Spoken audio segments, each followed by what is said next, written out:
Bueno, jóvenes, les traigo los problemas de las fijas para este examen de admisión de la UNI 2025-1. Vamos a continuar con esta saga de problemas. En este caso voy a resolver un problema de ondas mecánicas. Bueno, me dice lo siguiente. En el instante t 0,1. Bueno, acá es cuando el cronómetro marca 0,1 segundo. Dice que la onda viaja con una rapidez de 60 centímetros por segundo. ¿Qué más? Bueno, indique verdadero o falso. Ya, lo primero que me piden es la función de onda. Recuerda que la función de onda es amplitud, seno, frecuencia cíclica por tiempo. Bueno, acá va un signo más o menos. Depende hacia dónde viaja la onda. Como la onda viaja a la izquierda, sería signo más. El número de onda por X más la fase inicial. Ya vamos a empezar calculando la amplitud. Hay que entender que esto de aquí sería el extremo superior, ya que las partículas oscilan verticalmente. Entonces, esto sería un extremo superior, y este sería el extremo inferior. Entre extremo y extremo, la mitad es la posición de equilibrio.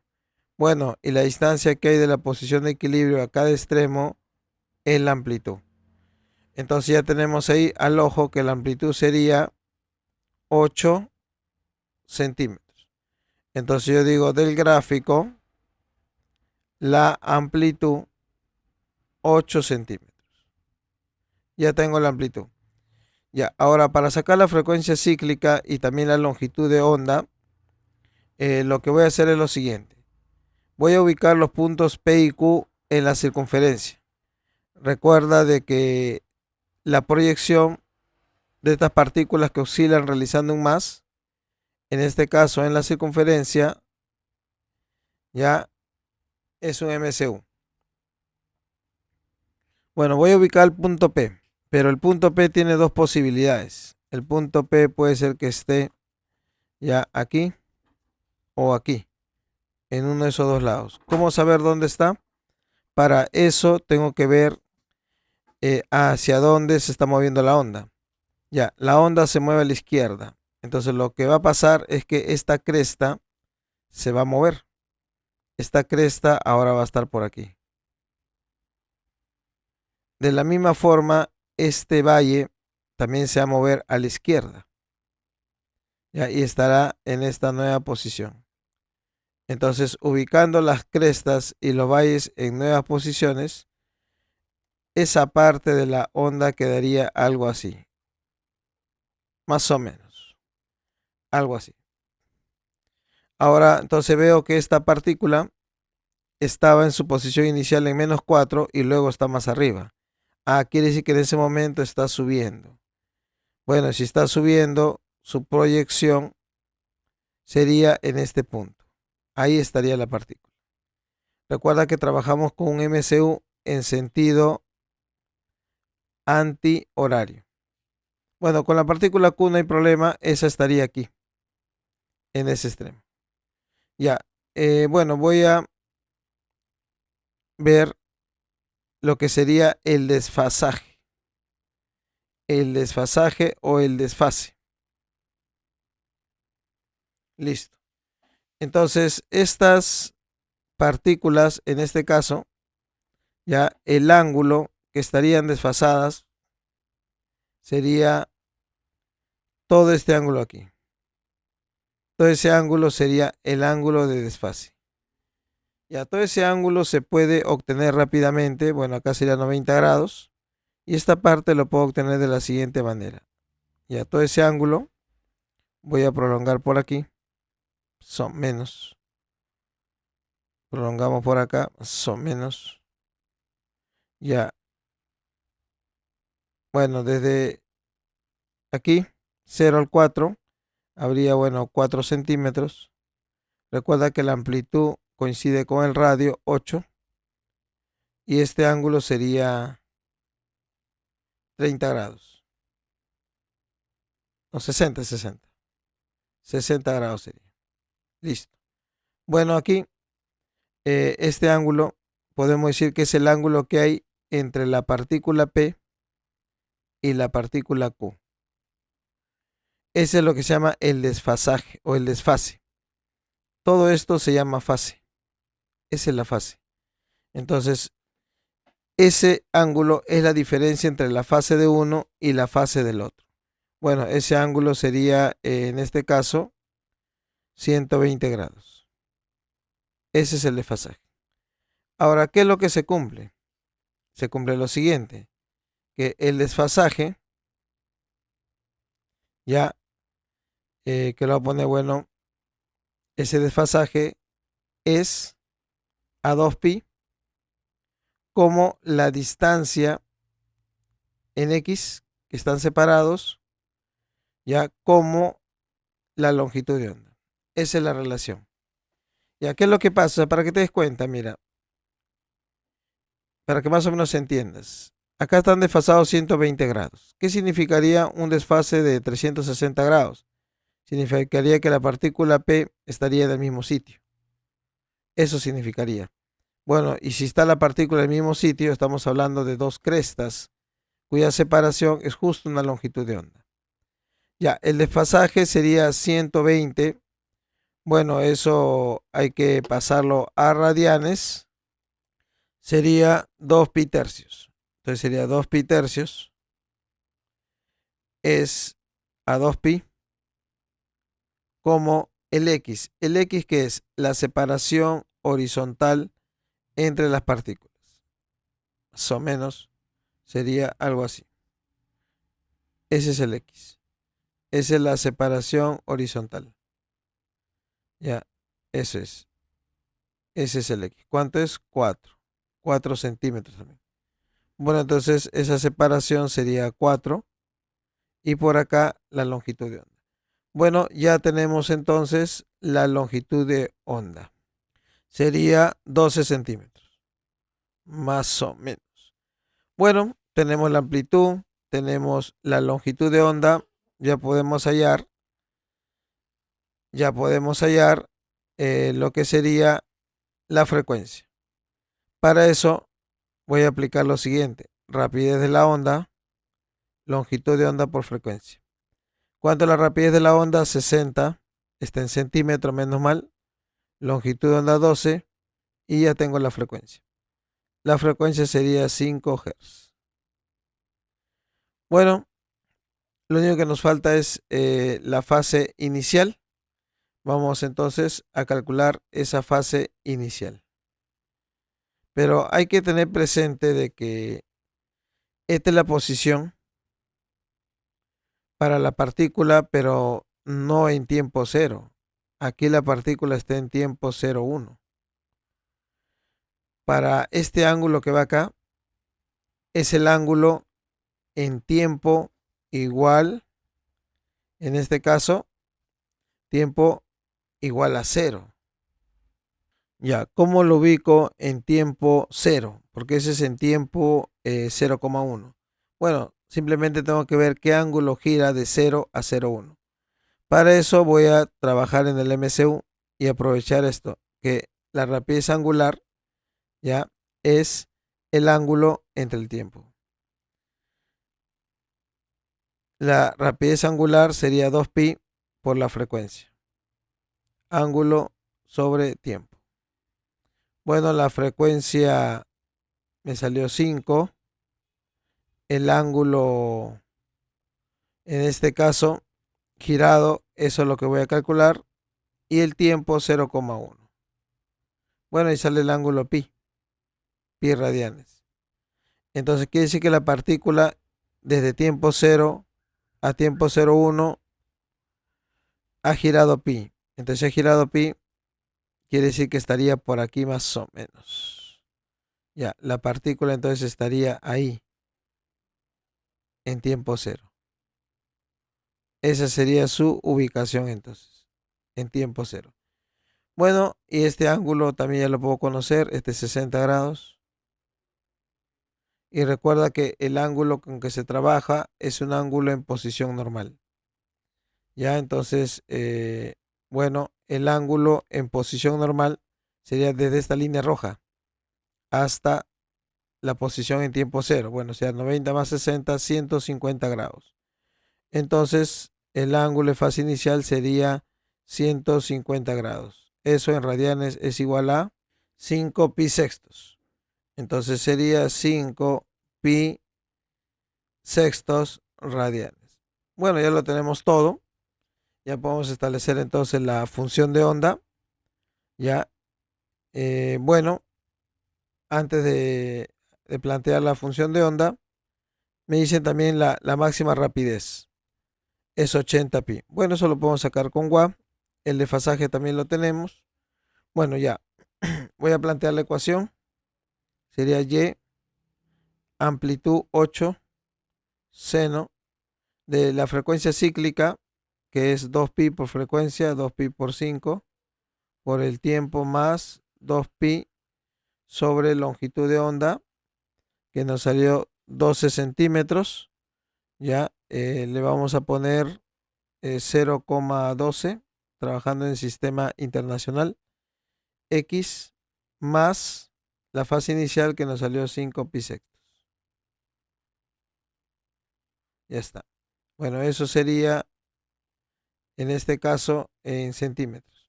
Este centímetros es bueno la unidad de la amplitud. Y entonces sería 8 seno de 10 pi t más, esto de aquí, ¿cuánto sale? Sería 50 pi tercios x más 5 pi sextos. Listo. Bueno, entonces ahí podemos ver que la proposición es falsa. Ya, la primera proposición es falsa. Ya, es falsa. Entonces ponemos por aquí, primera proposición falsa. La segunda proposición dice rapidez máxima. Bueno, hay que recordar que la rapidez máxima es GUA. La rapidez máxima entonces sería la frecuencia cíclica, que ya me salió 10 pi, por la amplitud 8. Entonces la rapidez máxima sería 80 pi centímetros por segundo. Ya está. Entonces sería verdadero. La tercera proposición me dice, en el instante mostrado P y Q están desfasadas 2 pi tercios. Claro, eso ya hemos calculado. 2 pi tercios, 120 grados. Verdadero. Bueno, hasta aquí sería la solución del problema número 1. Ahora voy a pasar a resolver un problema de gravitación universal. Dice lo siguiente. Si la rapidez de un planeta de masa m en el perihelio es v, recuerda que el perihelio sería el lugar más cercano, en este caso al Sol, ¿no? O a la estrella. En este caso sería aquí. Ese es el perihelio, el lugar más cercano. Ya por dato del problema, en esa posición su rapidez es v. ¿Qué me dice? Determine la energía mecánica del sistema Sol-planeta. Ya, tienes que tener en cuenta que la energía mecánica aquí se conserva, porque la única fuerza que hay entre el Sol y el planeta sería la fuerza de atracción gravitacional. Entonces la fuerza de atracción gravitacional es la única fuerza, pero esta fuerza es conservativa, por lo tanto se va a conservar la energía. Y la energía mecánica lo podemos calcular en cualquier punto, no importa dónde lo calculemos, va a salir lo mismo. Obviamente lo vamos a calcular en A, porque en A ya tengo un dato, ¿no? Entonces yo digo la energía mecánica en A o en cualquier punto, o en este caso en el punto A, sería igual, lo voy a poner por acá, en A. Ya, sería igual a la energía cinética más la energía potencial gravitatoria. Listo. La cinética sería la mitad de la masa por la rapidez al cuadrado. Bueno, todo esto es dato. La masa es dato, dice de masa m.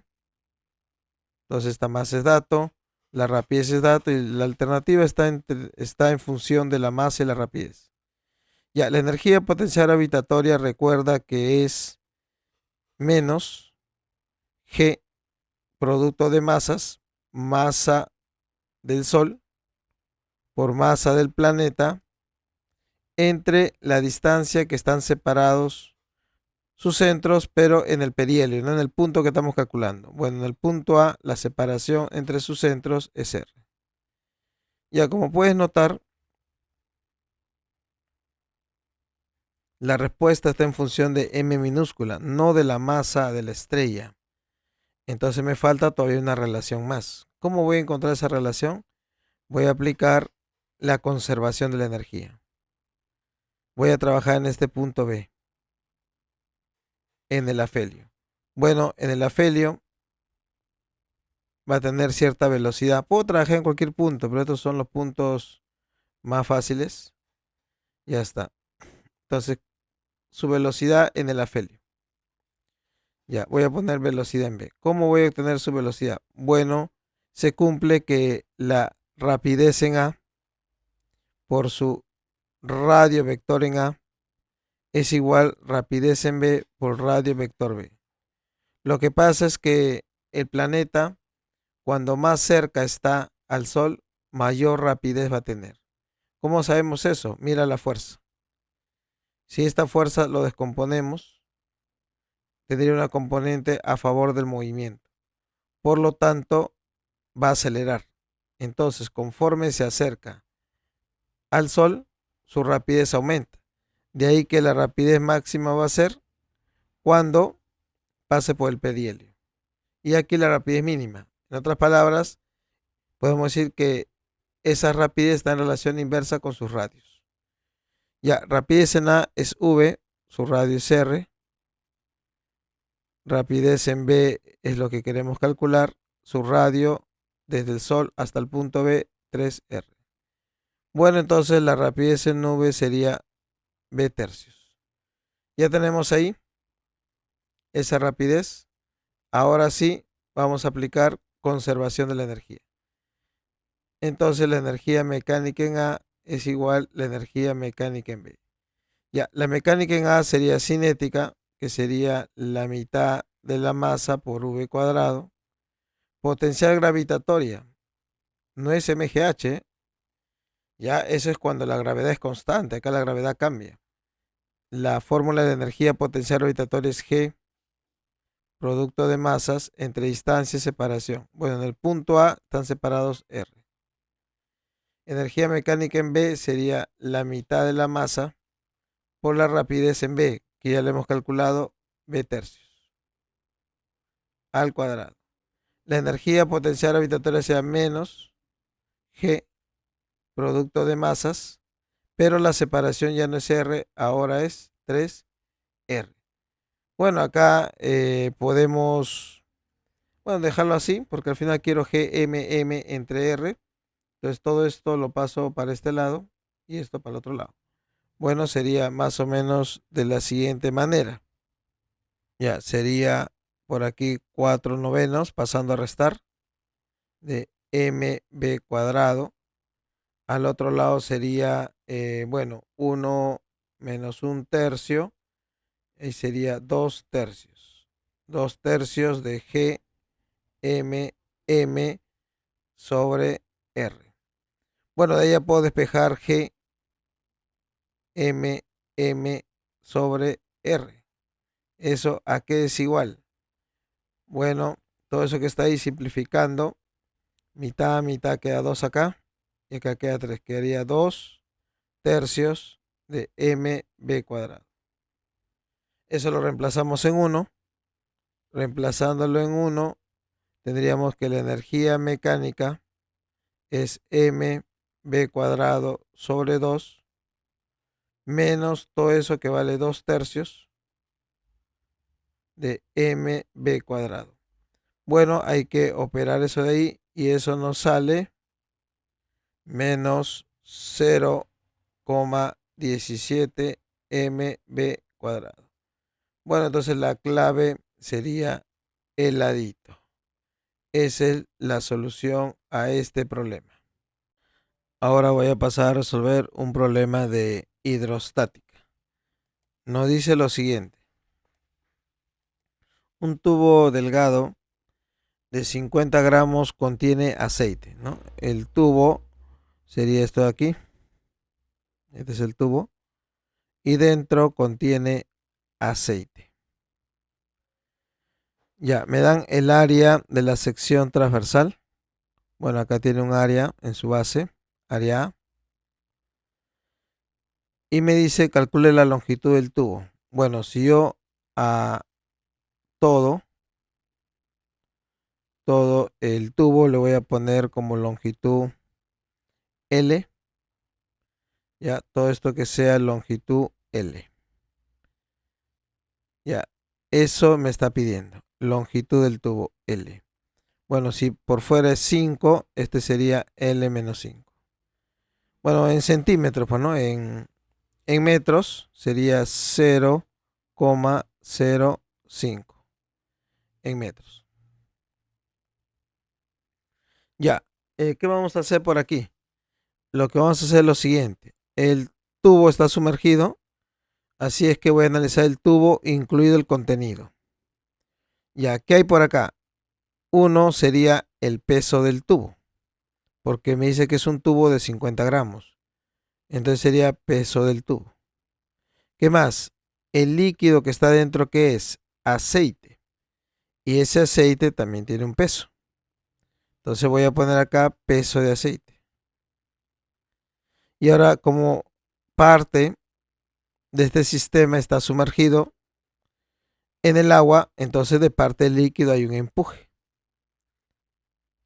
Ese empuje es quien equilibra esas dos fuerzas. Entonces, decimos del equilibrio, ya, del equilibrio, sería el empuje que está hacia arriba, igual al peso del tubo más el peso del aceite.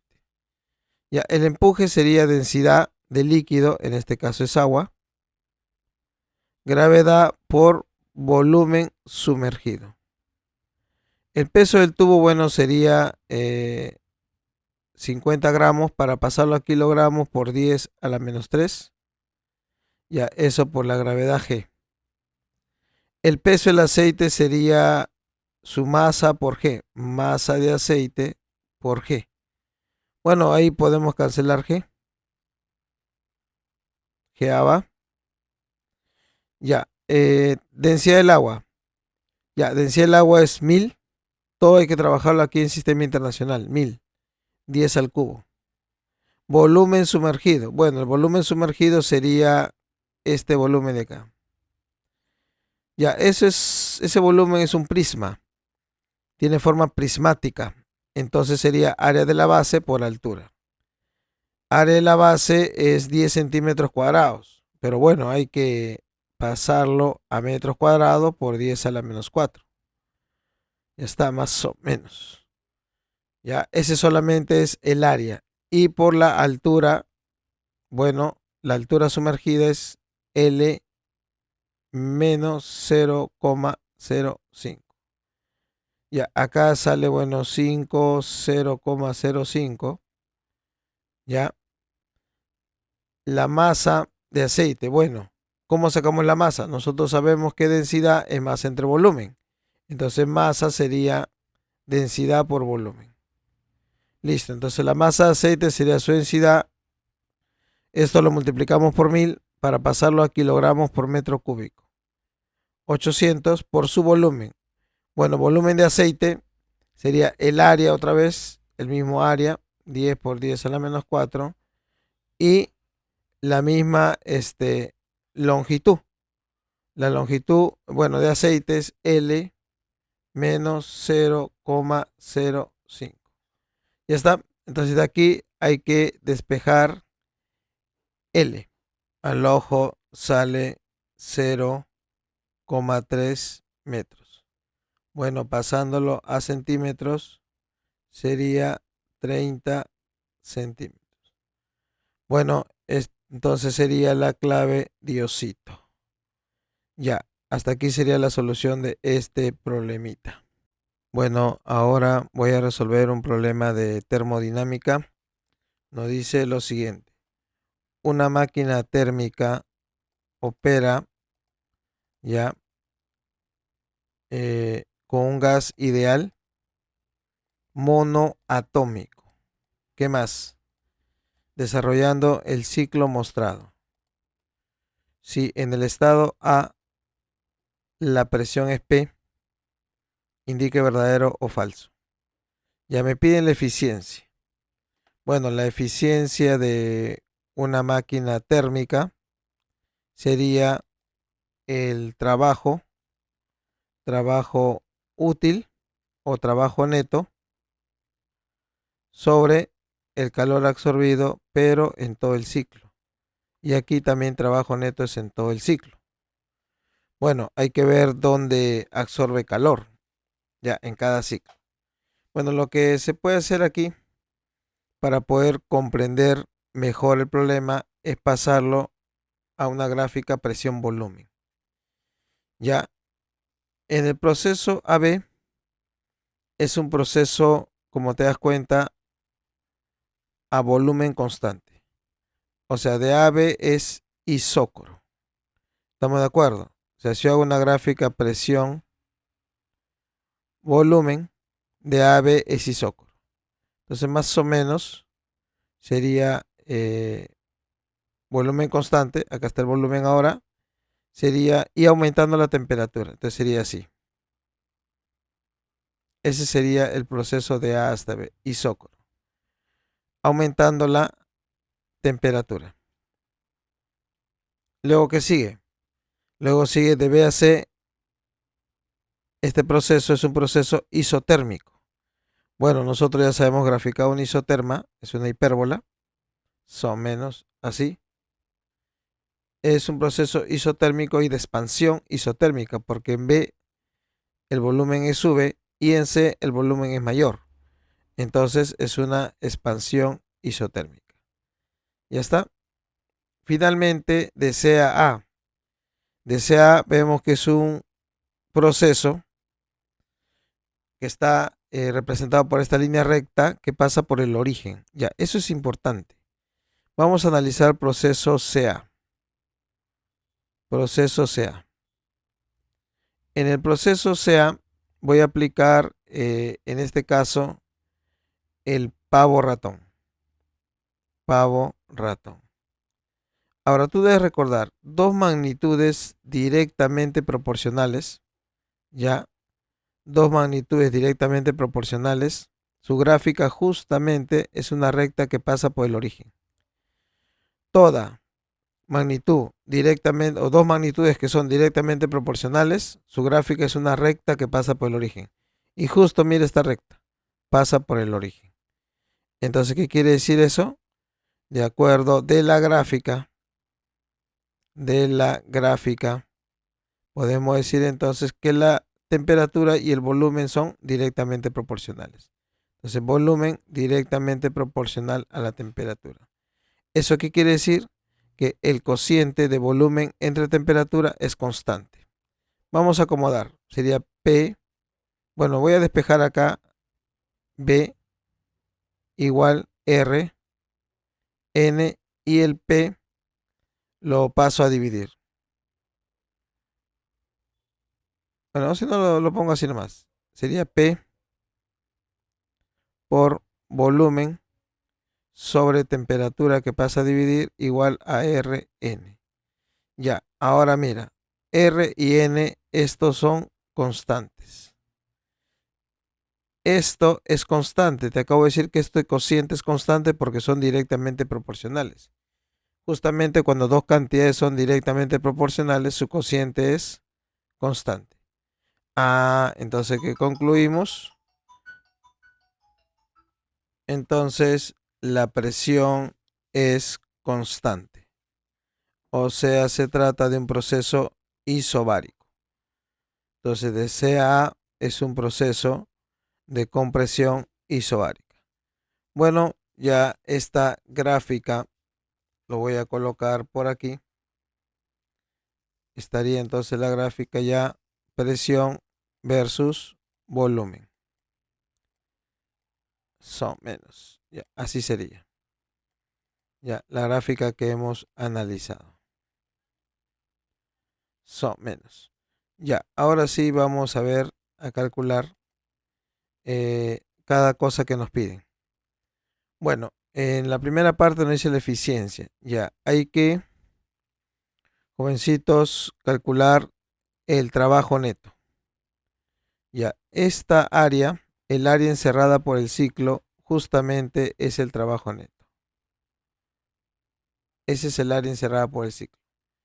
Y esta área que le voy a llamar A de este rectángulo, bueno, más el trabajo neto sería todo el área bajo el proceso BC.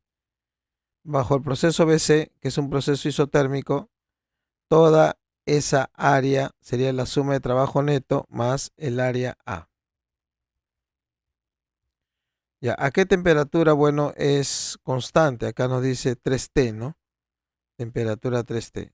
Esta de acá, esta isoterma, estaría a 3T. Por A pasa una isoterma que estaría a temperatura menos T. Ahí está. T y 3T. Listo. Bueno, vamos a trabajar el proceso BC, que es un proceso isotérmico. Esa es una isoterma. Entonces, en el proceso BC es isotérmico. El trabajo sería por fórmula de proceso isotérmico, presión por volumen, bueno, presión en cualquier punto, puede ser en B o en C, ya vamos a decir en B, por volumen B, logaritmo neperiano de volumen final entre volumen inicial. Ya, el volumen final no lo tengo, la presión final tampoco lo tengo. Ya, pero tengo las temperaturas acá, de 1 a 3. Ya, entonces acá en el proceso, en este caso isócoro, el volumen es constante, entonces la presión es proporcional a la temperatura. Por lo tanto, este es el triple. Acá en el proceso isobárico, a presión constante, que se cumple que el volumen es proporcional a la temperatura. Entonces, como la temperatura es de 1 a 3, volumen de 1 a 3. Entonces acá el volumen sería 3V. Ya está, vamos a reemplazar. Entonces, pero el trabajo de B a C sería todo el área bajo la gráfica, que sería el trabajo neto, que es lo que queremos, más esa área A. Bueno, presión en B es 3P, volumen en B es V, logaritmo neperiano de volumen final, que es 3V, entre volumen inicial, que es V. Bueno, sería trabajo neto más el área. El área de este rectángulo sería, bueno, presión por 2V igual 3PB. Bueno, logaritmo neperiano de 3, eso me dan como dato 1,1. Entonces ya tengo el trabajo neto. El trabajo neto sería igual a lo siguiente. Sería 1,3 PB. Ya, ese es el trabajo neto.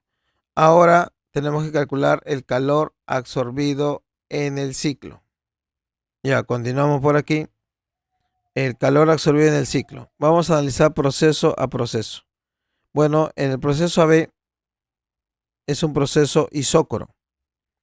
Entonces, calor AB,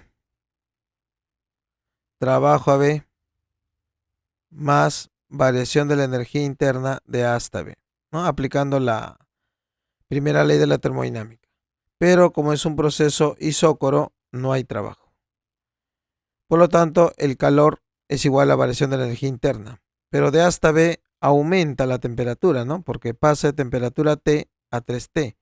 Como aumenta la temperatura, aumenta la energía interna. Quiere decir que este es positivo. Si es positivo, entonces el calor es absorbido. Entonces vamos a calcular ese calor absorbido de A hasta B. Bueno, la variación de energía interna sería la energía interna final, o sea, en B, menos la inicial en A. Ahora, hay que tener en cuenta que cuando es un gas, en este caso monoatómico, ¿qué es lo que se cumple? En un gas monoatómico, la energía interna es igual a 3 medios del pavo. Eso es lo que se cumple.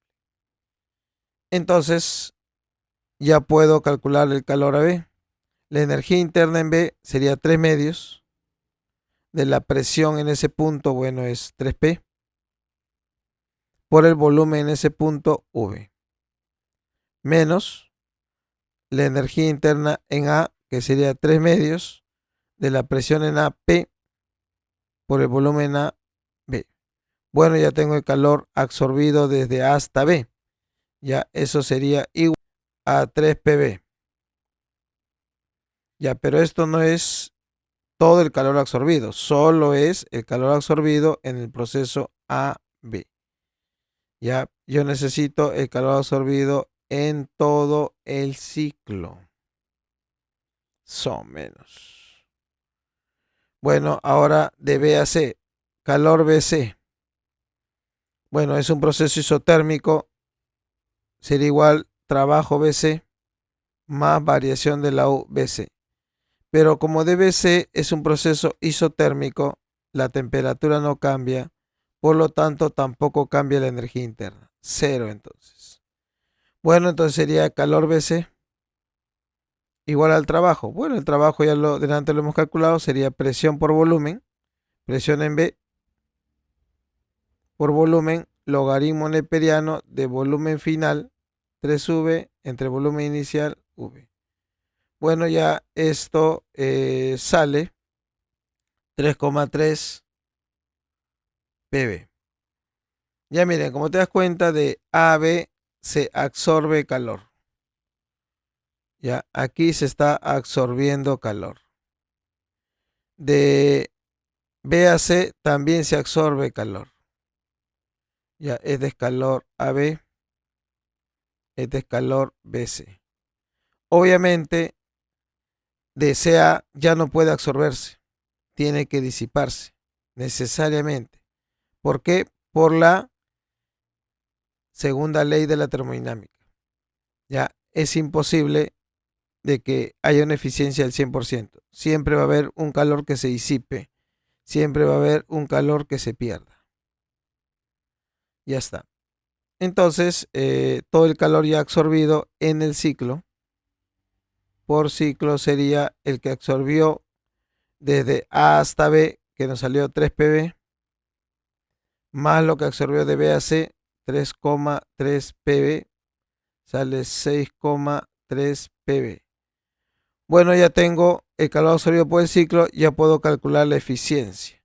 Recuerda que la eficiencia es trabajo neto en un ciclo entre calor absorbido por ciclo, más o menos.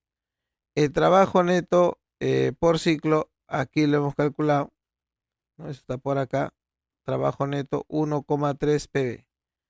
Entonces, trabajo neto 1,3 PB entre 6,3 PB. Bueno, con eso ya tendríamos la eficiencia. ¿Cuánto sale el ojo? Vamos a ver cuánto sale. Sale 20,6%. Ya está, esa es la eficiencia. Bueno, la primera proposición es verdadera. Esa es la primera verdadera. La segunda proposición me dicen la máquina es real. Bueno, una máquina térmica tiene su máxima eficiencia teórica. ¿Cuál es la máxima eficiencia teórica? Bueno, sería entre las temperaturas que trabaja. La eficiencia de Carnot, que sea 1 menos la temperatura del foco frío entre la temperatura del foco caliente. Bueno, aquí 1 menos temperatura del foco frío es T, temperatura del foco caliente 3T. Entonces la eficiencia de Carnot, que sería la máxima posible que puede tener una máquina trabajando entre esas temperaturas, sería entonces 66,7%. Esa es la máxima eficiencia. Pero nuestra máquina tiene menor eficiencia que la máxima. Entonces sí es una máquina térmica real. ¿Ya? Porque ninguna máquina puede superar la máxima, pues no. Nunca puede superarlo. Inclusive esta máxima es ideal. Entonces una máquina real siempre va a tener una eficiencia menor que la máxima. Bueno, acá sí lo tiene, es verdadero. Y la última proposición dice, en 1000 ciclos, su trabajo neto 1300p. Claro, porque el trabajo neto ya en un ciclo, hemos calculado que el trabajo neto es 1,3 pb. Entonces, en 1000 ciclos, el trabajo sería por 1000, 1300 pb. También sería verdadero. Entonces, todo es verdadero. Clave Diosito. Esta sería la solución a este problema. Ahora voy a resolver un problema de capacitores. Bueno, el circuito capacitivo, incluido resistencias. Dice así, el circuito mostrado tiene capacitores, todos son de la misma capacidad y se encuentran descargados. Si cerramos el interruptor, calcule la carga que almacena el capacitor entre los puntos X e Y. Ya, vamos a ver este circuito. Son menos. Ya, tienes que tener presente lo siguiente. Cuando tú cierras el interruptor y bueno, pasa el suficiente tiempo para que los capacitores se carguen, entonces, ¿qué es lo que sucede cuando el capacitor se carga? Bueno, al inicio ni bien cierras, pasa corriente. De pasar, pasa corriente mientras se están cargando los capacitores. Pero una vez que terminaron de cargarse, entonces ya no hay corriente. ¿Pero por dónde? Por los capacitores. Ya no hay corriente por los capacitores. Se abre el circuito. Entonces, por aquí, por este capacitor, no va a haber corriente. Por este capacitor no va a haber corriente. Por estos capacitores tampoco va a haber corriente. Entonces no va a pasar corriente ya por ellos. Y eso es lo que se dice que se abre el circuito. Bueno, entonces la corriente por dónde va a circular, por lo que queda nada más. Por aquí sería, sale la corriente del polo positivo, luego viene por aquí y luego finalmente la corriente pasa por este punto y es lo que pasaría por el amperímetro de pasada. Bueno, habría una sola corriente. Una sola corriente. Sería un circuito sencillo. Aplico voltaje, intensidad por resistencia equivalente. Ya, el voltaje es 30 voltios. La intensidad y la resistencia equivalente sería 6. Estarían en serie, ¿no? Porque pasa por esta resistencia la misma corriente. Ya, el I vale 5 amperios. Ya, ¿qué es lo que nos están pidiendo? La carga que almacena el capacitor colocado entre X y Y. Bueno, entonces vamos a ver lo siguiente. Este punto le puedo llamar punto A. Correcto. Cuando los capacitores están en serie, jóvenes, la carga que almacenan es la misma.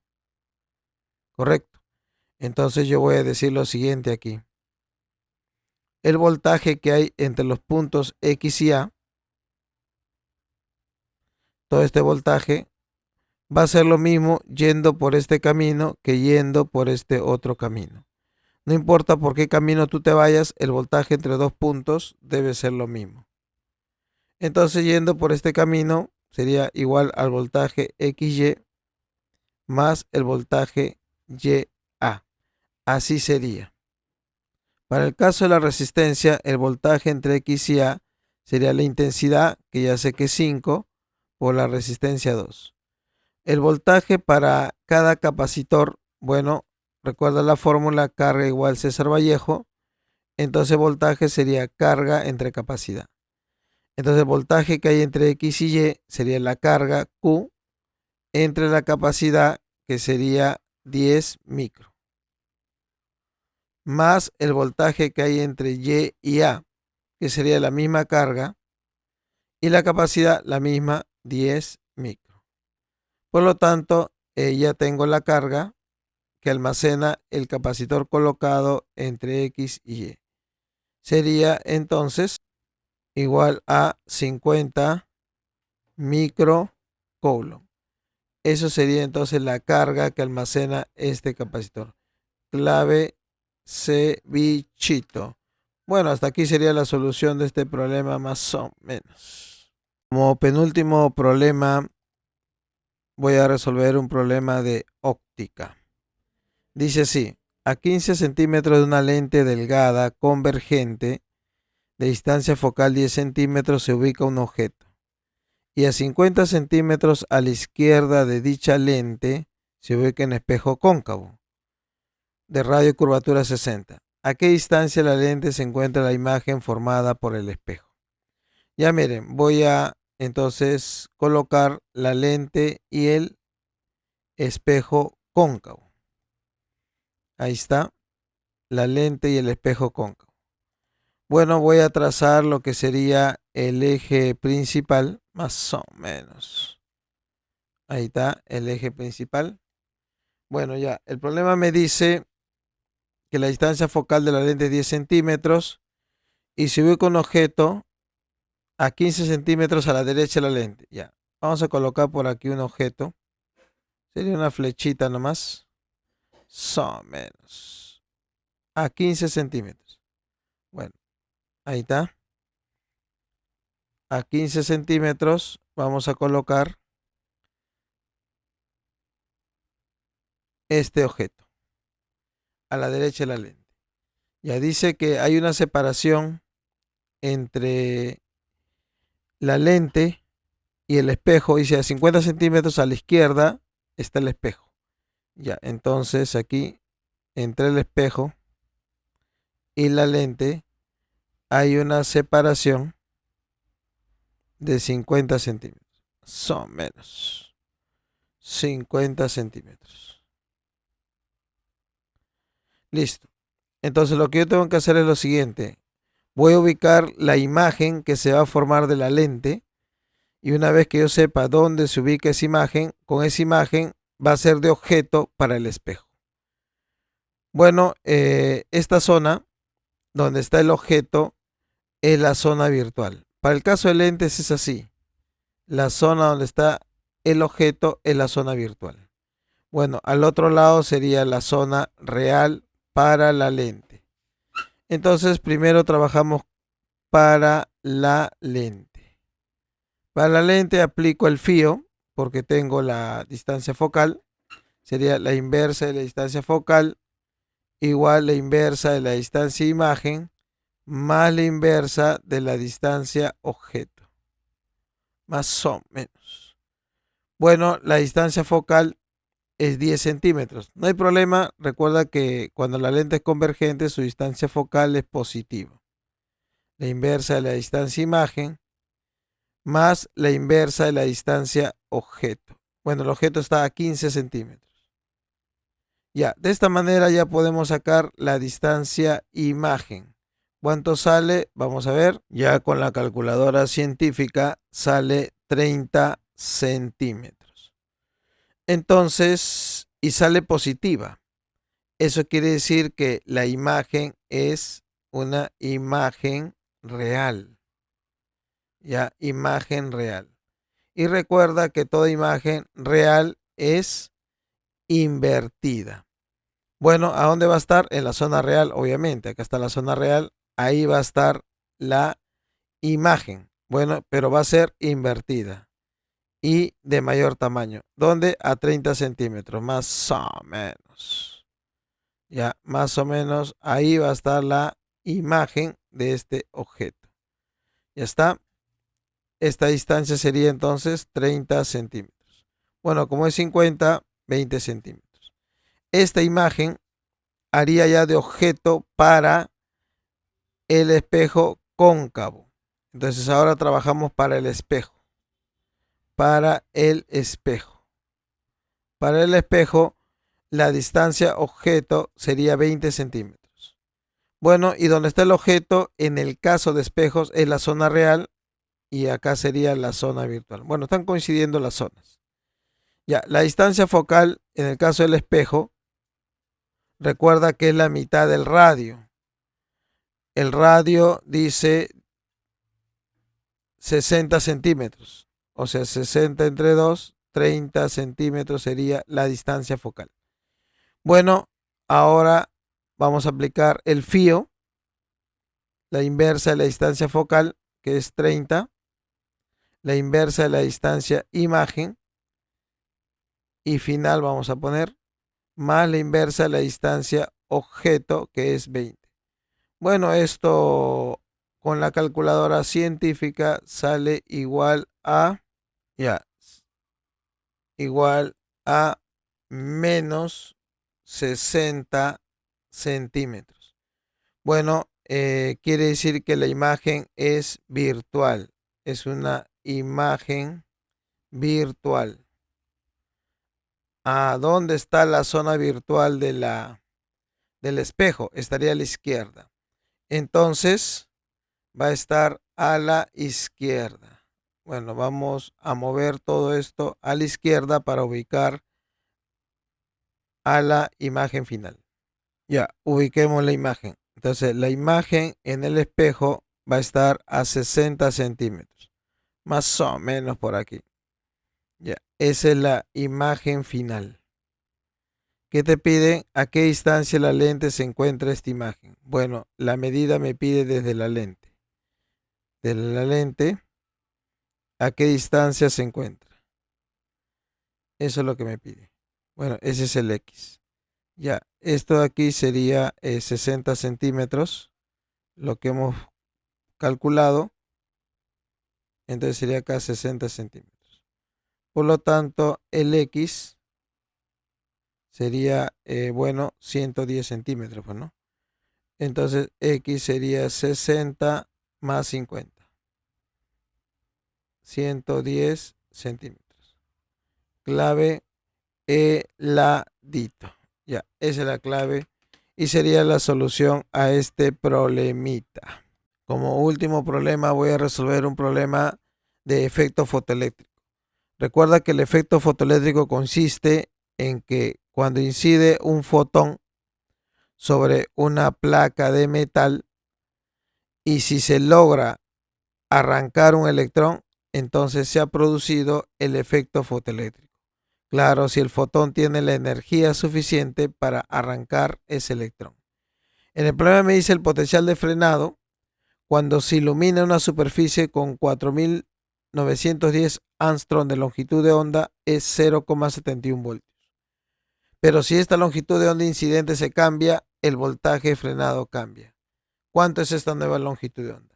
Bueno, voy a empezar aplicando la ecuación de Einstein, que dice lo siguiente, que la energía de un fotón es igual a la función trabajo más la energía cinética máxima. Bueno, nos conviene poner la energía de un fotón como hc sobre longitud de onda. Y la energía cinética máxima nos conviene poner como potencial de frenado por la carga del electrón. Ya, esto es lo que voy a usar en los dos casos. En el primer caso, ya voy a poner hc lambda 1 igual función trabajo más potencial de frenado 1 por la carga del electrón. En el segundo caso sería hc lambda 2 función trabajo el nuevo potencial de frenado por la carga del electrón. Bueno, estas dos ecuaciones nos conviene restarlas para que así se cancele la función trabajo. Entonces quedaría así: HC entre lambda 1 menos HC entre lambda 2 igual potencial 1 menos potencial 2 por carga del electrón. Reemplacemos los valores. El HC también puedo factorizarlo, sería 6,63 por 10 a la menos 34. Rapidez de la luz 3 por 10 a la 8. 1 sobre longitud de onda 1. La longitud de onda 1 es 4910 angstrom, pero un angstrom vale 10 a la menos 10 metros. Más o menos. Menos 1 entre longitud de onda 2, que es lo que me pide. Bueno, el potencial 1 vale 0,71. El potencial 2 vale 1,43. La carga del electrón, recuerda que vale 1,6 por 10 a la menos 19. Entonces lo voy a poner por aquí. 1,6 por 10 a la menos 19 coulomb.